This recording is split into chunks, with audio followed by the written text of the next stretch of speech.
The moment my husband introduced his new wife to me, I realized I'd been a stranger in my own marriage for years. I sat quietly in the polished marble lobby of a luxurious hotel, sunlight streaming gently through tall windows, reflecting softly off the golden fixtures and chandeliers. It was the kind of place that made you feel special just by stepping inside, though at that moment I felt anything but. Adam's laughter cut sharply through the gentle hum of guests and staff moving gracefully around the room. He stood just a few feet away from me, his arm comfortably draped around Olivia, his new wife. Her dress was impeccable, every strand of hair perfectly placed, every detail meticulously arranged. Adam spoke loudly enough for me to overhear, clearly intending to make a point.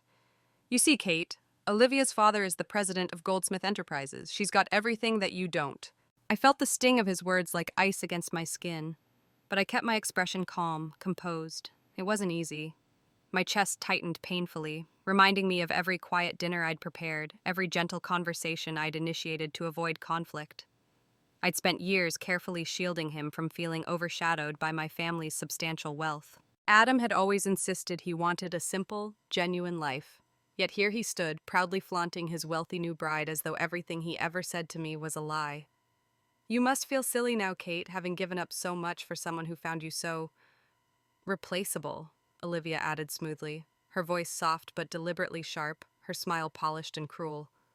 I felt a quiet surge of anger mixed with sadness. I'd believed that patience and kindness would eventually fix the cracks in our marriage, but all I'd done was quietly endure his cruelty. Every small insult, every dismissive comment he'd casually tossed my way had chipped away at me, piece by tiny piece. "I wish you both happiness," I managed to reply softly, meeting their gazes evenly, refusing to show my inner turmoil. Olivia laughed lightly, dismissing me with an elegant wave, turning her attention back to Adam as they walked away. I watched them disappear down the corridor, his hand gently guiding her back, tender in a way he'd rarely shown me in recent years. A deep sigh escaped my lips as I leaned back into the plush velvet chair. I remembered the early days of our marriage. Adam's eyes bright with laughter, dinners filled with dreams about the future, plans made late into the night as we lay close together. Somewhere along the line, our marriage had become something else entirely, something quiet and cold, yet I had chosen not to acknowledge it. But now, as the quiet hum of the hotel returned, wrapping around me like a comforting embrace, I began to clearly see the truth. My marriage hadn't ended today in the lobby of this grand hotel. It had ended years ago, the first time Adam made me feel small, insignificant, replaceable. I had just been too afraid to notice. Taking a deep breath, I stood slowly and smoothed my skirt.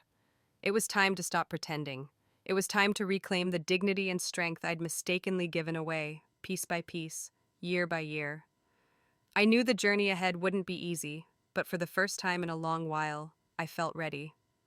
Stepping out onto the bustling city street, the cool air of early autumn brushed against my skin, grounding me back in reality. My heart was heavy, but clarity surged through me with every breath. I walked past shop windows filled with displays of lives I imagined were simpler than my own, where betrayal and quiet resentment didn't lurk beneath carefully arranged smiles. Over the next few days, memories I'd previously brushed aside kept surfacing, stubborn and clear.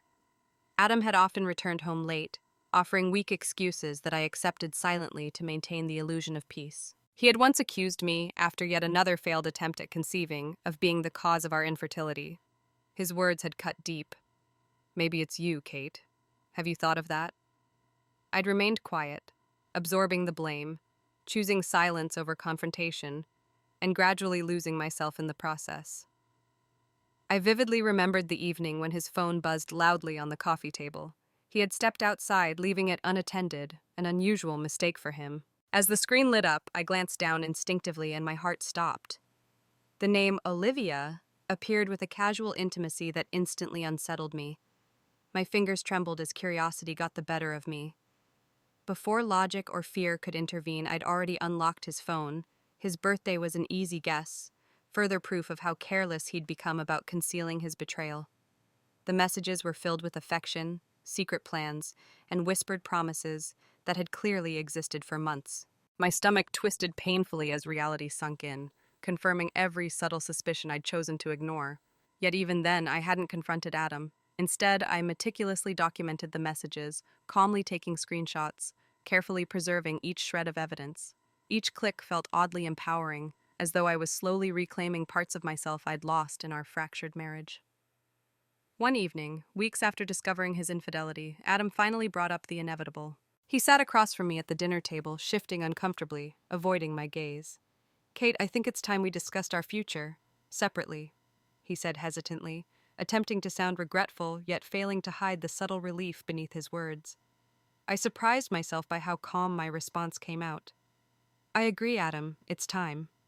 His eyes widened slightly, clearly caught off guard by my quiet acceptance.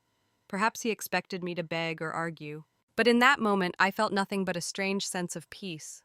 Accepting the end was far easier than continuing to live a lie. After signing the divorce papers, I moved back to my parents' spacious home, my childhood bedroom unchanged, yet feeling oddly unfamiliar now. My parents greeted me with careful warmth, sensing my quiet grief. But their compassion quickly turned into outrage when I revealed the truth of Adam's betrayal. My mother, normally composed and graceful, paced the kitchen floor angrily, her voice sharp. "I always suspected something, Kate. You deserved better from the start." My father placed a comforting hand on my shoulder, his eyes firm yet gentle. "We're here for you, always. You don't have to go through this alone." Their unwavering support became my anchor as I began to rebuild my life piece by piece. Each passing day brought new challenges, yet with every sunrise, I discovered a newfound strength within me, a strength I never realized had always been there, quietly waiting for this very moment. I had lost a husband, a marriage, and years of my life pretending. But for the first time, standing in my childhood home, surrounded by love and genuine support, I felt something extraordinary: hope. Life has a strange way of guiding you exactly where you need to be, even if it hurts along the way. Moving back into my parents' home felt simultaneously comforting and surreal, like stepping into an old photograph. Everything was exactly as I'd left it years before. The familiar scent of lavender candles, the carefully arranged family portraits, my mother's cherished collection of vintage porcelain figurines displayed meticulously on the mantel. My mother wrapped me in a fierce, protective hug as soon as I stepped through the door. I felt the warmth and strength of her embrace, reminding me how long I'd lived without genuine affection. "Welcome home, sweetheart," she whispered softly, tears forming in the corners of her eyes. Her unconditional support was something I desperately missed but never allowed myself to admit. My father, always composed yet gentle, placed his reassuring hand on my shoulder. His deep, steady voice cut through the turmoil still swirling inside my heart. "Patricia, whatever it takes, we're here for you, always." The next few weeks became a quiet period of rediscovery. I spent hours sitting in the sunny corner of my childhood bedroom, feeling oddly both older and younger all at once. My parents respected my need for solitude, gently checking in without overwhelming me. Slowly, the aching emptiness left behind by Adam's betrayal began to recede, replaced by something surprising: quiet confidence, tentative but strengthening with each passing day. One afternoon, sitting at the dining room table, I finally shared everything with my parents: Adam's accusations, his infidelity, the years I'd spent quietly absorbing his resentment. As the words spilled out, heavy and long overdue, my father's face darkened with quiet anger, his hands clenched tightly. My mother listened intently, her expression shifting from shock to sorrow, then finally to resolve. "You don't owe anyone your silence, Patricia," she said firmly, her eyes burning with intensity. "Your strength isn't measured by how much pain you can endure." I nodded slowly, absorbing her words. For too long, I'd mistaken endurance for strength, silence for love. It was time to redefine those beliefs and reclaim the dignity I'd sacrificed. Encouraged by their unwavering support, I immersed myself in work, assisting my father with our family's real estate company. Each day became clearer, structured by meaningful tasks and purposeful conversations. I found joy in simple victories: a successful negotiation, a client's gratitude, the pride in my father's eyes as he watched me confidently navigate situations I'd once feared. Gradually, I realized I wasn't merely rebuilding a career, I was rebuilding myself. Piece by piece, day by day, the quiet, hesitant woman I'd been with Adam began to fade, replaced by someone resilient, someone stronger, someone who could finally stand tall and claim her own worth. But just as I thought I'd found my balance, a message appeared on my phone, unexpected yet chillingly familiar. "Patricia, we need to talk. It's urgent." The sender's name sent a sharp pang through my chest: Adam. My hand trembled slightly as I read and reread the message, uncertainty swirling within me. But unlike the woman I'd been before, this time I knew one thing clearly. I wasn't facing this alone. My heart tightened as I stared at Adam's message glowing ominously on the screen. 100 questions raced through my mind, but instead of replying impulsively, I took a deep breath, forcing myself to pause. I'd spent years responding to his every need instantly, conditioned to prioritize his comfort over mine. Today, that would end. Deciding against a direct response, I gently placed the phone face down on the table, attempting to quiet my racing heart. Just as I steadied myself, my father appeared at the doorway, his brow furrowed in quiet concern. "Everything all right, Patricia?" he asked gently, noticing the tension in my shoulders. "It's Adam," I replied softly, unable to hide the strain in my voice. "He says we need to talk urgently." My father's eyes hardened briefly, his usual calm demeanor replaced with restrained anger. He walked toward me, placing his hand reassuringly on mine. "You owe him nothing. Remember that. Whatever he wants, it's not your responsibility anymore." His words washed over me like cool water, calming yet invigorating. I nodded, letting his strength bolster my resolve. Still, curiosity nagged at me. What could Adam possibly want now, after everything? Days passed without another word from Adam, and life slowly returned to normalcy. I busied myself in projects, finding peace and confidence in routines that grounded me. Yet each night, a faint worry still lingered, whispering unanswered questions into the darkness. 2 weeks later, in an unexpected twist of fate, I booked myself a spontaneous weekend trip north to clear my head, craving fresh scenery and solitude. I found a charming quiet inn nestled in a picturesque lakeside town. As soon as I stepped inside, the scent of pine and fresh linens relaxed me instantly. Checking into my room, I felt a genuine smile forming for the first time in days. The gentle calmness was exactly what I needed, at least until fate once again intervened. As I walked back downstairs, ready to explore the quaint shops along the waterfront, a familiar voice abruptly shattered my newfound peace. "Well, isn't this a coincidence?" Adam's voice carried an unmistakable blend of arrogance and surprise. Standing in the cozy lobby, his arm protectively wrapped around Olivia's waist, Adam looked both startled and mildly amused. My stomach dropped, but outwardly I kept my composure, nodding politely. "Hello, Adam. Olivia." Olivia's gaze quickly swept over me, dismissive yet curious. Adam stepped forward slightly, his voice softer, almost regretful. "Patricia, I meant what I said in my message. We do need to talk, privately." For a heartbeat, silence lingered heavily between us. Every instinct told me to decline, to walk away and protect the peace I'd carefully rebuilt. Yet something in Adam's eyes, a strange vulnerability I'd rarely seen, made me hesitate. I reluctantly agreed, guiding him to a quiet corner of the lobby. "What is this about, Adam?" I asked firmly, keeping my distance both physically and emotionally. He sighed deeply, glancing nervously over his shoulder toward Olivia, who watched us from afar, her posture stiffening slightly. "It's Goldsmith Enterprises," he finally admitted quietly, his confident facade crumbling slightly with every word. "They're in serious trouble, Patricia. Olivia's family. They've lied to me. Their entire fortune is built on debt, and now—" He hesitated, searching my face for sympathy. "They're on the brink of collapse."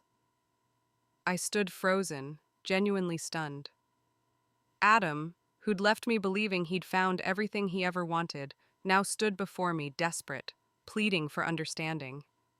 It was a twist I never saw coming. Yet instead of sympathy, I felt a quiet, unexpected strength rising inside me. For once, Adam's desperation didn't pull me back into his orbit. It pushed me further away, allowing me to see clearly for the first time. "Adam," I said gently yet firmly, meeting his eyes directly, "I'm sorry you're going through this, but it's not my burden to carry anymore. You made your choice, just as I'm making mine now."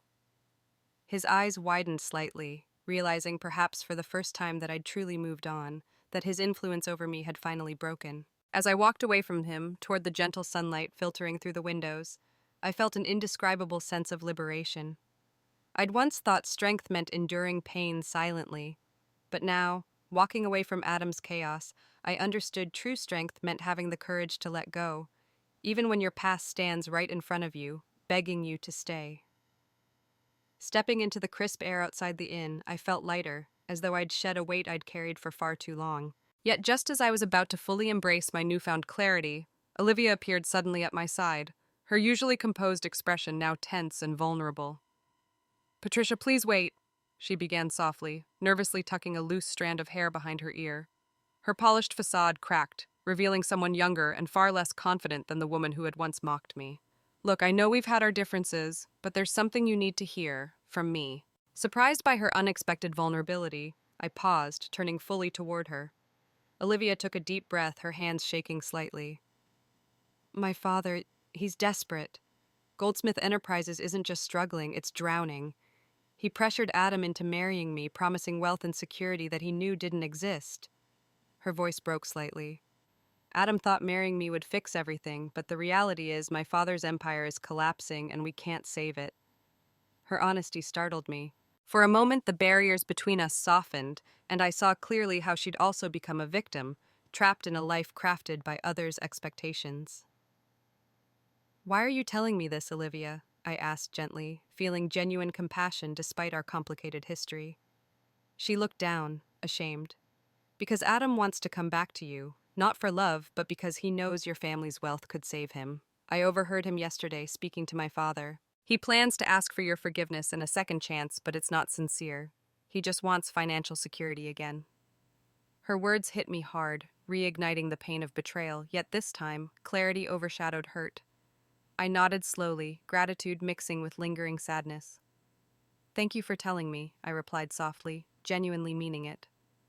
Olivia offered a small, hesitant smile, relief washing over her face. She turned away quickly, disappearing back into the inn, leaving me standing alone beneath the vast autumn sky, my heart heavy yet resolved. That evening, as the sun dipped low behind the distant hills, painting the sky in shades of gold and crimson, I sat alone by the lake, reflecting. Olivia's revelation, though painful, had granted me a crucial gift: certainty. Adam's return had never been about love or regret. It was about desperation and manipulation. In the quiet solitude, memories of our marriage resurfaced vividly. The way he'd criticized me subtly yet consistently, how he'd trivialized my feelings, undermined my worth. Each memory was clearer now, no longer tinged with nostalgia, but illuminated by truth. I took a deep breath, allowing myself to fully experience the emotions I'd once suppressed. Sadness, anger, disappointment, all surfaced simultaneously, powerful, yet cleansing. In that moment, I accepted the painful, yet liberating truth. Adam had never truly loved me, not in the way I deserved to be loved. And now, finally, I realized that I deserve far more than conditional affection or manipulative intentions. As darkness gently settled around me, I felt something extraordinary, a quiet, profound sense of peace. Despite the emotional turmoil Adam's presence had stirred, despite the unexpected bond I'd momentarily shared with Olivia, clarity had arrived. And with that clarity came the unmistakable realization that the greatest gift I'd received from this chaotic journey wasn't revenge or validation from others. It was the rediscovery of my own strength and worth. When I returned home from the lakeside retreat, everything around me felt subtly transformed, as though I were seeing my familiar world through new eyes. Even my reflection seemed different, stronger, more resolute. The confrontation with Adam and Olivia had unearthed something profound within me, a strength I didn't fully recognize yet, but was determined to cultivate. My parents noticed the shift immediately. At dinner that evening, as we sat under the warm glow of the chandelier, my mother reached across the table, gently squeezing my hand. "Patricia, something's different about you. It's in your eyes. Did something happen during your trip?" I hesitated briefly, then recounted everything, from Adam's sudden appearance, Olivia's vulnerable confession, to the realization of Adam's manipulative intentions. My parents listened quietly, their expressions shifting from surprise to anger, then finally settling into a quiet, determined pride. "I'm proud of you," my father finally said, his voice thick with emotion, "for facing this, for seeing it clearly, and most importantly, for choosing yourself." The next morning, still empowered by my parents' unwavering support, I immersed myself in the family business with renewed purpose. Days turned into weeks as I took on more responsibilities, each success fueling my confidence further. For the first time, I didn't feel overshadowed by expectations or weighed down by someone else's disappointment. I was stepping firmly into the person I always hoped I could be. But life, ever unpredictable, had one last surprise waiting for me. It arrived in the form of a call from an unfamiliar number. I answered cautiously, my voice steady despite the nervous flutter in my chest. The voice on the other end was professional yet warm, introducing herself as Laura Jenkins, the lead investigator for a regulatory commission overseeing corporate compliance. Ms. Patricia, she began gently, we've launched an investigation into financial misconduct involving Goldsmith Enterprises. During our investigation, we discovered they've been severely delinquent in rental payments to your family's real estate firm. My heart raced, my grip tightening involuntarily around the phone. This was unexpected yet deeply validating. Laura continued, her tone firm. Given your direct connection, your testimony could be crucial. Would you be willing to provide detailed information about your interactions with Adam and Olivia? The question lingered in the silence, but I felt no hesitation. The clarity I'd gained over the past few weeks surged forward, crystallizing into decisive action. Yes, I answered confidently. I'll do whatever is necessary. Then, a few days later, I sat in a sterile yet brightly lit meeting room downtown, calmly recounting to Laura and her team everything Adam and Olivia had revealed. The hidden debts, the deliberate deception, Adam's attempts to exploit my family's resources. As the investigators took notes diligently, occasionally exchanging subtle glances of approval, I realized I was no longer merely retelling my painful past. I was actively shaping my future, establishing firm boundaries around my life. Each word spoken clearly, each piece of evidence provided felt empowering, a testament to my newfound strength. Walking out of that meeting, the weight I'd carried for years felt dramatically lighter. I stood on the bustling city sidewalk, inhaling deeply, letting fresh air fill my lungs completely. This wasn't revenge, it was justice. Not just justice for me, but for anyone who'd ever silently suffered under the burden of someone else's cruelty. Returning home that evening, I knew my journey wasn't finished yet. Healing and reclaiming oneself never truly ends, but for the first time, the path ahead felt entirely mine to choose. A few weeks after cooperating with the investigators, life settled into a comforting rhythm I hadn't known was possible. Mornings began softly, with sunlight gently filtering through the bedroom curtains, bathing the room in a golden, hopeful glow. I found myself smiling more freely, moving with a quiet confidence that felt new yet natural, like slipping into a perfectly tailored coat after years of wearing something uncomfortable. One afternoon, after a particularly productive meeting, I stepped into my office to find a bouquet of fresh daisies sitting neatly on my desk. I paused, genuinely surprised. The card simply read, "To new beginnings and genuine smiles, Ethan." Ethan was someone I'd known through my family's company for years, steady, reliable, and kind in a quiet, unassuming way. Though our interactions had always been strictly professional, his thoughtful gesture brought warmth to my cheeks, a feeling long absent from my life. Later that evening, Ethan appeared at my office doorway, his casual confidence replaced momentarily by gentle nervousness. "Did you get the flowers?" he asked softly, his eyes searching mine carefully. I smiled warmly, feeling an unexpected flutter within me. "Yes, they were lovely, Ethan, thank you." He took a hesitant step forward, his voice sincere yet cautious.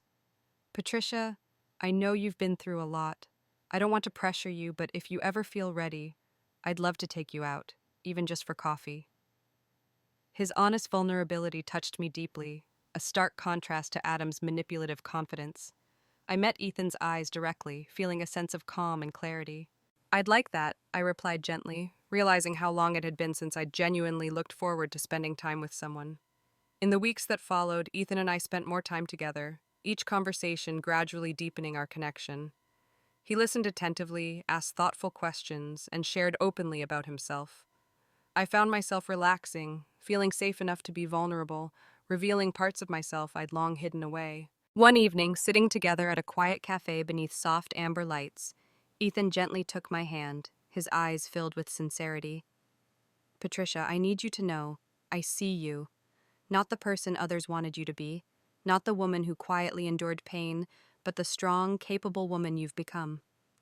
That's the person I admire and care deeply about." His words were simple yet powerful, resonating deeply within me. Tears blurred my vision momentarily, but this time they weren't born from sadness. They were tears of relief, recognition, and gratitude. For once, I felt genuinely seen and valued, not for my family's wealth or my usefulness, but simply for who I was. Returning home that night, I stood quietly in front of the mirror, my reflection no longer defined by old hurts or regrets. Instead, I saw someone resilient, worthy, and whole, someone capable of accepting genuine love without conditions. For the first time, I truly understood that healing wasn't about erasing past wounds completely. It was about embracing them, recognizing how they shaped me, and still choosing to move forward with an open heart. As I climbed into bed, a quiet, profound sense of peace wrapped around me.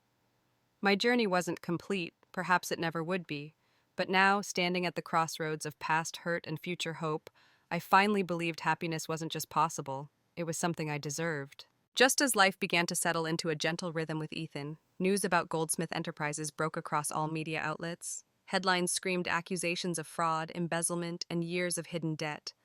Adam's carefully constructed world had completely collapsed, and he found himself thrust under the harsh spotlight he'd always craved, though not in the way he'd imagined. I watched quietly from afar, feeling neither joy nor satisfaction, just a quiet sadness tinged with pity. My father sat beside me at the breakfast table, placing down the morning paper with a heavy sigh.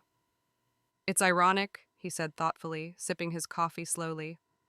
"Adam spent years chasing wealth and status, only to lose it all in pursuit of an illusion." I nodded silently, absorbing his wisdom. It was a painful yet important lesson that true strength and success never came from appearances or validation from others. They came from authenticity, integrity, and self-awareness. Adam's downfall was merely the inevitable consequence of choices he'd made repeatedly. Later that day, Adam sent me a final, desperate message, a plea for forgiveness, masked in shallow apologies and excuses. Yet this time, his words held no power over me. I calmly typed a brief, honest reply. "Adam, I forgive you, not because you deserve it, but because I deserve peace. Please move on."